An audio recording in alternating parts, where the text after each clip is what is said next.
విశాఖ కేంద్రంగా south east coast railway zone ఏర్పాటైనా రాష్ట్రానికి న్యాయం జరగలేదా? పూర్తి స్థాయి ప్రయోజనాలు కలిగేలా జోన్ ఏర్పాటు చేయలేదా? భౌగోళికంగా ఏపీలోని అన్ని ప్రాంతాలు విశాఖ జోన్లో ఉండాల్సిందేనా? ఏపీకి రైల్వే రిక్రూట్మెంట్ బోర్డు ఎందుకు ఇవ్వడం లేదు? తెలుగు రాష్ట్రాల విభజన తర్వాత స్థానిక డిమాండ్తో విశాఖ రైల్వే జోన్ ఏర్పాటైంది.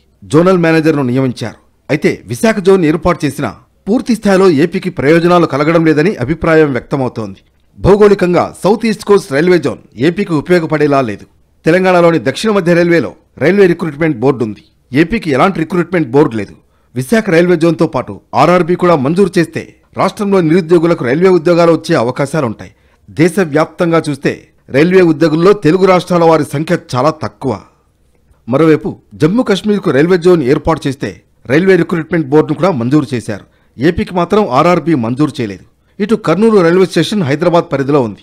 భౌగోళికంగా గుంతకల్ రైల్వే డివిజన్కు అనుకూలంగా ఉన్న కర్నూలు రైల్వే స్టేషన్ హైదరాబాద్ పరిధిలోనే ఉంచారు. Nandyal railway station Guntur division పరిధిలో ఉండగా గుంతకల్ డివిజన్లో కలపాలన్న డిమాండ్ ఎప్పటినుంచో ఉంది. బాగా ఆదాయం ఉన్న అరకు, కిరండల్, కొత్తపల్లి రైలు మార్గం ఏపీ పరిధిలో ఉన్న ఒడిశాలో కలిపారు. తెలంగాణలోని లాలాగూడలో అతిపెద్ద రైల్వే ఆసుపత్రి ఉంది. విశాఖ రైల్వే జోన్కి కొత్తగా ఆసుపత్రి మంజూరు చేయలేదు. విశాఖ రైల్వే జోన్లో విజయవాడ, గుంటూరు, గుంతకల్ రైల్వే డివిజన్లున్నాయి. రైల్వే కనెక్టివిటీ కూడా సరిగా లేదన్న ఆరోపణలున్నాయి. కర్నూలులో రైల్వే కోచ్ రిహాబిలిటేషన్ సెంటర్ 2013లో మంజూరు చేశారు. భూసేకరణ జరిగినా ఇప్పటికీ పనులు పూర్తి కాలేదు. విశాఖ రైల్వే జోన్ ద్వారా పూర్తి స్థాయిలో ప్రయోజనాలు పొందాలంటే ఇవన్నీ సాధించాల్సిందేనన్నది ఎక్స్పర్ట్స్ అభిప్రాయం.